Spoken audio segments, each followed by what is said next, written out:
திருமணமானவங்க ஆக போறவங்க sugar and வயதுகத்தால இல்லற வாழ்க்கையில நிம்மதி இழந்தவங்க, குழந்தையின்மை, இது எல்லாத்துக்குமே சேர்த்த ஒரே தீர்வுன்னு பாத்தீங்கன்னா Maa Naturals presents Mister Perfect Extra Gold. உலகத்திலேயே முறையா 26 வகையான இயற்கை மூலிகையால நம்ம தமிழ்நாட்டில் உருவாக்கப்பட்ட ஒரு பவுடர் ஃபார்மட்லான ப்ராடக்ட் தான் இது. தமிழகம் உட்பட 13 நாடுகள்ல கேஷ் ஆன் டெலிவரி ஃபெசிலிட்டி இதுக்கு இருக்கு. 1 லட்சத்துக்கும் அதிகமான ஹாப்பி ஃபேமிலிஸ் அண்ட் ஆயிரக்கணக்கான தம்பதிகளுக்கு குழந்தை பாக்கியம் கிடைச்சிருக்கு. இந்த ப்ராடக்ட்டை வாங்கி பயன்படுத்தின வாடிக்கையாளர்களே பல பேரும் டிஸ்ட்ரிபியூட்டர்ஸா மாறி இருக்காங்க. இந்த அளவுக்கு சக்சஸ்ஃபுல் ப்ராடக்டான இதை பத்தி நீங்க என்ன தெரிஞ்சுக்கணும்னா டிஸ்கிரிப்ஷன் பாக்ஸ்ல கொடுக்கப்பட்டிருக்க நம்பர்ஸ்க்கு டயல் பண்ணுங்க.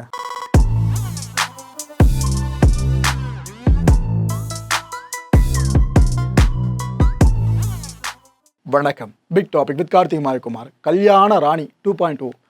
நிறைய பேரை ஒரு அம்மா திருமணம் பண்ணி ஏமாத்தினதா ஒரு பெரிய விஷயம் பேசப்பட்டு இருக்குங்க. இதை பத்தி தான் முழுக்க பார்க்க போற நிகழ்ச்சிக்குள்ள போலாம்.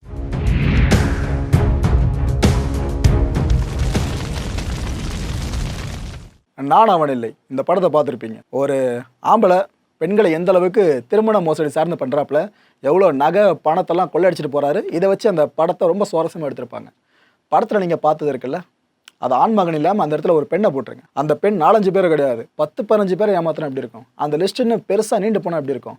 அப்பே ஏற்பட்ட கதைகள் தமிழகத்துக்கு புதுசு கிடையாது. இப்போ திரும்ப நடக்கிறதுனால நம்ம தமிழகத்தோட எல்லா மாவட்டங்களுக்கும் புதுசு கிடையாதுன்னு தான் சொல்லணும். ஸ்க்ரீனில் பார்த்துட்டு இருக்கீங்களா, அவங்க பேர் சத்யா. பேரெல்லாம் பார்க்குறப்ப தான் என்ன வயிற்றுச்சலாக இருக்குது. 30 வயசுங்க அவங்களுக்கு. ஈரோடு கொடுமுடி இருக்குல்ல, அதுதான் அவங்களோட பூர்வீகம்னு இப்போதைக்கு நம்பப்பட்டுக்கிட்டு இருக்கு. இவங்களோட ப்ரொஃபைல் இருக்குல்ல, அதாவது திருமணத்துக்கு நம்ம வரன்னு தேடுறோம் அப்படின்னா ஆன்லைனில் நிறைய பிளாட்ஃபார்ம் இருக்குல்ல, அதில் நம்மளோட ப்ரொஃபைலை போட்டிருப்போம். அதே போல் இவங்களோட ப்ரொஃபைலையும் அதில் போட்டிருக்காங்க. கரெக்டாக இந்த பிளாட்ஃபார்மில் ஒரு இளைஞர் ஒருத்தர் வராருங்க. திருப்பூர் தாராபுரத்தை சேர்ந்த அந்த இளைஞர். பேரை மென்ஷன் பண்ண விரும்பலை, ஏன்னா இங்கே இவர் தான் பாதிக்கப்பட்டவர். வராரு, வரனை பார்க்குறாரு. அதில் இவங்களோட வரன் கூட மேட்ச் ஆகுது. சரி, சத்யா கிட்ட பேசி பாருன்னு சொல்லிட்டு இவங்களுக்கு ரெக்வஸ்ட் அனுப்பி பேச ஆரம்பிக்கிறாருங்க. 2 பேரும் ஃபோன் நம்பர்ஸை ஷேர் பண்ணிக்கிறாங்க. மணிக்கணக்காக பேச ஆரம்பிக்கிறாங்க. காதல் இதுக்கப்புறம் மலராமல் இருந்தால் எப்படி இருக்கும்? ஸோ அரேஞ்ச் மேரேஜாக இருக்க வேண்டியது அப்படியே லவ் மேரேஜ் மாதிரி மாறுது. என்ன பண்ணியிருக்காரு, சத்யா கிட்ட அவர் சொல்லியிருக்காரு, வீட்டில் பேசலாம், உங்கள் வீட்டிலே பேசி, என் வீட்டில் ஒன்றும் பிரச்சனை இருக்காது, நாம் திருமணம் பண்ணிக்கலான்னு. அப்போ சத்யா என்னென்ன கதைகளை விட்டுருக்காங்க. என் வீட்டில் அது இதுன்னு எதோ சொல்லவே அந்த நபரும் சரி ஓகே நான் உனக்கு வாழ்க்கை தரேன் அப்படின்ட்டு இவங்களை திருமணம் பண்ணியிருக்காருங்க. இதில் என்ன யூனிக்னா, இவரோட வீட்லேயும் அந்த திருமண விஷயம் தெரிஞ்சுதான் தெரியல திருமணம் பண்ணும்போது. ஸோ இவர் கூப்பிட்டு போய்ட்டு சத்யாவை திருமணம் பண்ணிக்கிட்டாரு. அதுக்கு பிற்பாடு தான் வீட்டுக்கே சொல்லியிருக்கா. அப்படியா வீட்டில் ஏற்றுக்கிட்டு இருக்காங்க. சரி, பையனுக்கு மேரேஜ் ஆகிடுச்சு, அது போதுன்ற மாதிரி ஏற்றுட்டு இருக்காங்களாம். ஸோ மாமியார் வீட்டில் சத்யா நல்லா வாழ ஆரம்பிச்சிருக்காங்க. இதுக்கப்புறம் என்ன ஆகுது, உங்களோட திருமணத்தை தான் பார்க்க முடியல ஊரார்லாம், நாம் ரிசப்ஷனை கண்டக்ட் பண்ணுவோமே, அங்கே வந்து எல்லாரும் பார்க்குறோன்னு சொல்லிட்டு ரிசப்ஷன் ஏற்பாடுகளை செஞ்சுருக்காங்களாம். யார்? அந்த இளைஞரோட வீட்டினர். இட் மீன்ஸ் சத்யாவோட மாமியார் வீட்டில். ஸோ ரிசப்ஷனும் வந்துட்டா சத்யாவோட ரிலேட்டிவ்ஸ் எங்கேயாச்சும் கண்டிப்பாக வரணும்ல, அவங்கள நம்ம ட்ரேஸ் பண்ணி அழைப்போம், ரிசப்ஷனுக்கு வரட்டும் அப்படின்ட்டு இந்த ஃபேமிலி ஆசைப்பட்டிருக்கு.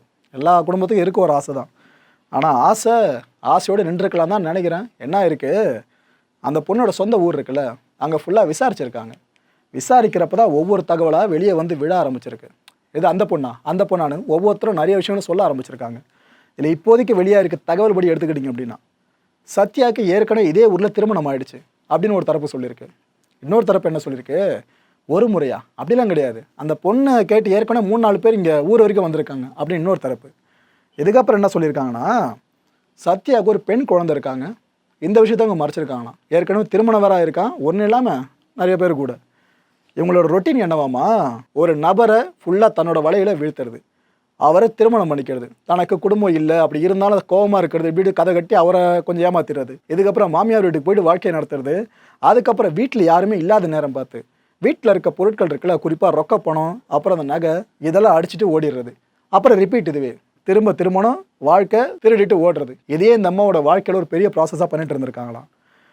ஆக்சுவலாக இந்த வீடு இருக்குல்ல, இந்த இளைஞர் இப்போ கடைசியாக கல்யாணம் பண்ணார், அவர் வீட்லேயும் யாரும் இல்லாத நேரத்தை அந்த அம்மா நோட்டம் பண்ணிட்டு இருந்திருக்காங்களாம். ஆனால் அதுக்குள்ளேயே எப்படி ஒரு வழியாக தகவல் அந்த குடும்பத்துக்கு கசிஞ்சிடுச்சு. ஸோ அந்த பொண்ணோட கணவர் இப்போ உஷாராயிட்டாரா, என்ன பண்ணியிருக்காரு, வா வெளியே போகலாம் அப்படின்னு சத்யாவை கூப்பிட்டு போயிருக்காரு. கூப்பிட்டு ஸ்ட்ரெயிட்டாக அங்கே வந்திருக்காரு, தாராபுரம் ஸ்டேஷன் இருக்குல்ல, அது கூப்பிட்டு வந்திருக்காரு. இந்த பொண்ணுக்கு பொறி தட்டுருச்சு, என்ன இது போல் சம்மந்தம் இங்கே கூப்பிட்டு வராப்புல, ஸோ கண்டுபிடிச்சிட்டாங்க போல இருக்குன்ட்டு அந்த பொண்ணு ஸ்டேஷனை நெருங்கினதுமே இறங்கி ஓடி எஸ்கேப் ஆகிட்டு இருக்காங்களாம். இதுக்கப்புறம் கணவர் என்ன பண்ணியிருக்காரு, ஸ்டேஷனுக்குள்ளேயே போயிட்டு புகாரை பதிவு பண்ணிட்டார். இது போல் அந்த பொண்ணை பற்றி விசாரித்தோம், என்னென்னவோ சொல்கிறாங்க, எங்களுக்கு என்ன உண்மைன்னு தெரியலன்ட்டு அந்த மனுஷன் கம்ப்ளைண்ட் கொடுத்துட்ருக்காரு. கொஞ்சம் மிஸ் ஆகிருந்தால் அவரும் விக்டிமாக தான் மாறி இருப்பார். ஓரளவுக்கு இப்போ தப்பிச்சிருக்காரு. இந்த புகாரை பற்றி போலீஸார் விசாரிக்க நிறைய தகவல்கள் புதுசாக கிடச்சிக்கிட்டு இருக்காங்க. இதில் இப்போ முதற்கட்டமாக வெளியே வந்திருக்க தகவல்களை மட்டும் மேற்கொள்கிறேன். இதில் இந்த புகார் இருக்குல்ல, இந்த இளைஞர் கொடுத்த புகார், இதில் என்னென்ன சொல்லியிருக்கா அப்படியா, சத்யா எங்களையே ஏமாத்திட்டா அப்படின்னு தான் நாங்கள் சந்தேகிக்கிறோன்னு அந்த மனுஷன் சொல்லியிருக்காரு. இந்த இளைஞர் இந்த ஸ்டேஷனில் புகாரை கொடுத்துட்டாருன்னு சொல்லிட்டு இந்த தகவல் அப்படியே கசிய ஆரம்பிக்குது.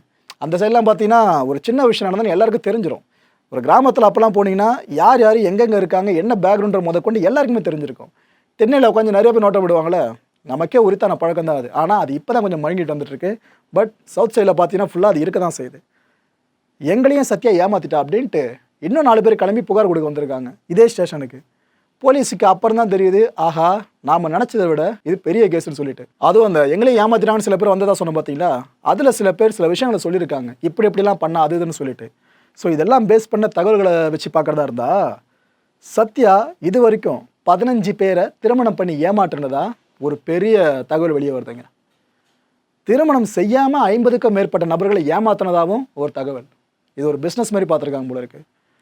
சென்னை, திருப்பூர், ஈரோடு, கோவை, மதுரைன்னு இவ்வளோ இடங்கள்ல இவங்க தங்களோட கைவரிசையை காமிச்சிருக்காங்களாம். இந்த சத்யா இருக்காங்களா, இந்த லேடி, இவங்க கிட்ட நகை பணத்தை இழந்தவங்க பல பேர் இருக்காங்களாம். அதுலேயும் குறிப்பாக இவங்க இந்த ஒரு நபர்களை மட்டும்தான் சொல்லி டார்கெட் பண்ணலங்க. காசு பணம் இருக்கா எல்லாரையும் பிடி நாம் கரப்புன்ற மாதிரி தான் டார்கெட் பண்ணியிருக்காங்க. ஸ்பெசிஃபை பண்ணி சொல்லணும்னா இந்த மாடுகளெல்லாம் விற்பனை பண்ணுவாங்களே மாட்டு வியாபாரி, அவரோட ஒரு பையன் முத கொண்டு இந்த மாத்திரோட வலையில் வீழ்த்திருக்காங்களாம். தொழிலதிபர் ஒருத்தர், சர்வேயரு, அரசியல்வாதிகளே விட்டு வைக்கல, ஒரு போலீஸ் எஸ்ஐயை கூட இந்த மாதிரி ஏமாத்திருக்கான். அது எப்படி ப்ரோ ஒரே ஒரு பெண்ணால் இவ்வளோ தூரம் சாத்தியப்படுத்த முடியும் அப்படின்னு கேட்டிங்கன்னா ஒருத்தர் கிடையாதுங்க. இப்போதைக்கு இன்னொருத்தவங்க பேரே வெளியே வந்திருக்கு. இவங்களை பிடிச்சாதான் தெரியும் இன்னும் எத்தனை பேர் இதில் இருக்காங்க, நெட்வொர்க்காக என்னன்னு சொல்லிட்டு. அந்த லேடி பேர் தமிழ்ச்செல்வி. பேருங்களை பார்த்தீங்களா, சத்யா, தமிழ்ச்செல்வி, இந்த மாதிரி பேர்களை வச்சுக்கிட்டு பார்க்குற வேலை இந்த மாதிரி தான் புரோக்கராங்க. சத்யாவோட மாஸ்டர் மைண்டு இந்த மாதிரி தான் சொல்லப்படுது. இவங்க என்ன பண்ணுவாங்களாம், இந்த திருமண வரன் சார்ந்த பிளாட்ஃபார்ம்ஸ் இருக்குல்ல, அங்கே ஃபுல்லாக சத்யாவோட டீட்டெயில்ஸை பதிவேற்றம் பண்ணுவாங்களாம். பதிவேற்றம் பண்ணிவிட்டு எந்தெந்த ப்ரொபோசல்ஸ்லாம் வருதோ அதை ஃபில்ட்ரு பண்ணுவாங்களாம். இந்த பையன் தேரோ இது தேராதுன்ற மாதிரி ஃபில்ட்ரு பண்ணிவிடுவாங்களாம். இதுக்கப்புறம் இந்த தகவல்களை சத்யா கிட்ட கொடுத்துருவாங்களாம். அதுக்கப்புறம் இந்த மாதிரி களத்தில் இறங்குறது, முதல்ல சொன்ன பாருங்க, திருமணம், வாழ்க்கை, திருடிட்டு ஓடுறது, ரிப்பீட்டு, இது பண்ணுவாங்களாம். இது மாதிரி மட்டுமே இத்தனை பேர் ஏமாத்திருக்காங்களாம். இது போல் சத்யா வேலையை முடிச்சிருவாங்களே, நகை பணம்லாம் கையில் வந்துடும்ல, இதுக்கப்புறம் தான் தமிழ்ச்செல்வி என்ட்ரி திரும்பவும் 2 பேரை பங்கை பிரிச்சுட்டு அடுத்த ஒரு நபரை தேடி ஓட ஆரம்பிச்சிருவாங்களாம். இந்த சத்யா, தமிழ்ச்செல்வி 2 பேரும் இப்போ தலைமறைவு. போலீஸார் தேடிக்கிட்டு இருக்காங்க, எங்கே போயிருக்காங்க, என்ன பண்ணுறாங்கன்னு சொல்லிட்டு. விரைவிலேயே 2 பேரை சிக்கிடுவாங்க. ஏன்னா நம்ம இது மாதிரி நிறைய கேஸை பார்த்துட்டோம்.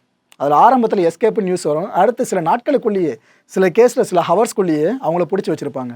ஸோ இவங்க 2 பேரும் சீக்கிரமாக சிக்கிடுவாங்க தான் நினைக்கிறேன். ஆக்சுவலாக இன்னும் எத்தனை பேர் இருக்காங்க, இது எப்படி ஃபங்க்ஷன் ஆகிட்டுருக்கு, இது ஒரு பெரிய நெட்வொர்க்காக ஃபங்க்ஷன் ஆகிட்டுருக்கா, இதிலே சப்பாக நீங்கள் பிரிச்சிருக்கீங்களா, இப்படி 1008 கேள்விகள் இருக்குது நம்ம மனசில்.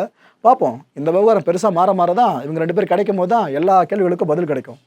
மக்களை இந்த கான்டென்ட்டை பொறுத்த வரைக்கும் நாமெல்லாம் சிந்திக்க வேண்டிய முக்கியமான விஷயங்களில் முதன்மையான விஷயம், ஏற்கனவே ஒரு கல்யாண ராணி இருந்தாங்க, ஞாபகம் இருக்கா, அபி, தாம்பரத்தை கலக்கி அபினா உங்களுக்கு தெரிஞ்சிருக்கும்னு நினைக்கிறேன்.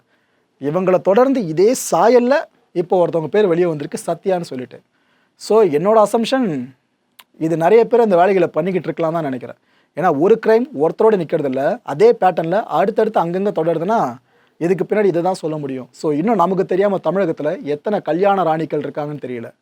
ரெண்டாவது சிந்திக்க வேண்டிய விஷயம், நீங்கள் சோஷியல் மீடியா ஃபுல்லாக ஆக்சஸ் பண்ணும்போது ஒரு சில விளம்பரங்கள் வரும், பார்த்துருக்கீங்களா, ஏய் நீங்கள் இன்னும் சிங்கிளாக இருக்கீங்களா, இன்னும் எவ்வளோ வருஷம் தான் சிங்கிளாக இருக்க போகிறீங்க, உங்களுக்கான மேட்ச் இங்கே இருக்குது, வாங்க நம்ம பிளாட்ஃபார்முக்கு வாங்க, அது இதுன்னு நிறைய ஆப் வந்துருச்சுங்க.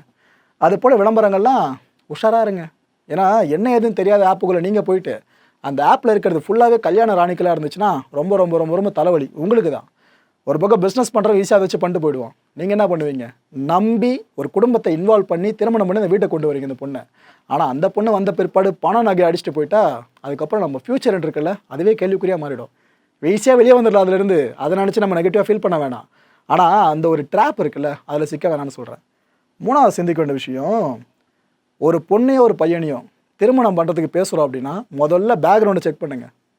ஒரு கேள்வி ஒன்று ரைஸ் ஆகும், அது நான் பின்புலத்தை தான் பார்த்து தான் நீ கல்யாணம் பண்ணிப்பியான்னு சொல்லிட்டு நீங்கள் லவ் பண்ணும்போது அதெல்லாம் விசாரிச்சிடணும். அதுக்கப்புறம் கல்யாணம் வரைக்கும் கொண்டு போகணும். எதுக்கு காதல், 2 பேரை பற்றி புரிஞ்சுக்கிறதுக்கும் தெரிஞ்சுக்கிறதுக்காக மட்டும்தான். நீங்கள் புரிஞ்சுப்பீங்க, ஆனால் தெரிஞ்சிக்க மாட்டீங்க அப்படின்னா அது உங்களோட அறியாமல் கடைசியில் ஸ்டேஷன் கழியும் போது அலைஞ்சிட்ருக்கணும். நாலாவது சிந்திக்க வேண்டிய விஷயம், பெத்தவங்கள விட்டுட்டு வரதோ அந்த காலமாக இருந்துச்சுங்க. இப்போ பெத்ததுங்களை விட்டுட்டு வர மாதிரி ஆயிடுச்சு. ஏன்னா இந்த அம்மா ஒரு பெண் குழந்தைய வச்சுக்கிட்டு இந்த வேலையை பார்த்துருக்கதா சொல்கிறாங்க. இன்னும் மற்றவங்க கூட திருமணமானதா ஒரு தகவல் இருக்குல்ல, அங்கே எதனா குழந்தை இருக்கான்றது இதுக்கப்புறம் தான் தெரியும். நீ எதனா பண்ணி மோசடி பண்ணிட்டு போ ஜெயிலு கீழுக்கு. ஆனால் அந்த குழந்தைங்க பாவம் என்ன பண்ணுச்சு? எதுக்கு அந்த உயிரை பூமியை கொண்டு வந்து அந்த உயிரை கஷ்டப்படுத்திருக்கணும்? கொடுமைங்க இது. 5வது சிந்திக்க வேண்டிய விஷயம், இப்படிப்பட்ட பெண்களுக்கு ஏன் தான் இது போல் குழந்தை பிறக்குதுன்னு நமக்கு கொஞ்சம் அதிருப்தி ஏற்படுது. ஏன்னா குழந்தைன்றது ஒரு வரம். நிறைய தம்பதிக்கு அது கிடைக்கலன்னு தான் இப்போ வரைக்கும் ஓடிக்கிட்டு இருக்காங்க ஹாஸ்பிட்டலாக. ஆனால் அவங்களுக்கு பிறக்க வேண்டிய குழந்தைங்களாம் இந்த பக்கம் பாவப்பட்டவங்களுக்கு பிறந்து அந்த குழந்தை பாவத்தை அனுபவிக்குதுன்னா ரொம்ப ரொம்ப கஷ்டங்க இது. 6வது மிக முக்கியமான சிந்திக்க வேண்டிய விஷயம், ஆண்களுக்காகவும் சட்டம் இருக்கப்படலாமே. சமீபத்தில் 3 மிக முக்கிய சட்டங்கள் சார்ந்த திருத்தங்களை நம்ம பார்த்துருந்தோம். நாமளும் அதை பற்றி டீட்டெயிலாக பேசியிருந்தோம். அதில் கூட திருமண மோசடி செய்கிற ஆண்கள் சார்ந்து தான் கடுமையான தண்டனைகள் இருந்துச்சு. ஆனால் இதே தப்பை பெண்கள் செய்கிறாங்கன்னா அவங்களுக்கு அவ்வளோ கடுமையாக தண்டனை மாறுமான்னு கேட்டிங்கன்னா கேள்விக்குறி தான். என்ன சொல்ல வரேன்னு நீங்கள் புரிஞ்சிருப்பீங்கன்னு நினைக்கிறேன். ஆண்களுக்காக ஆண்களே பேசலாம், வேறு யார் பேசுறது? அடுத்த நிகழ்ச்சியை சந்திக்கலாம். நன்றி, வணக்கம் மாயம் ஸ்டுடியோஸ் நண்பர்களே. மாயம் ட்ரெண்ட்ஸ் அப்படின்ற ஒரு புதிய ஃபேஸ்புக் பேஜை ஓப்பன் பண்ணியிருக்கோம். நீங்கள் யூடியூப்பில் பார்த்துட்டு இருக்கீங்களா நம்மளோட கான்டென்ட்ஸ்லாம், இதெல்லாம் விட ஒரு படி மேலே ரொம்ப கிறிஸ்பாகவும் ரொம்ப சூப்பராகவும் நிறைய கான்டென்ட்ஸ் உங்களுக்கு இந்த பேஜில் காத்துட்டு இருக்குங்க. ஸோ உடனடியாக ஃபேஸ்புக் பிளாட்ஃபார்ம் போங்க, மாயம் ட்ரெண்ட்ஸ்னு டைப் பண்ணி சர்ச் பண்ணி நம்ம பேஜை ஃபாலோ பண்ணுங்கள்.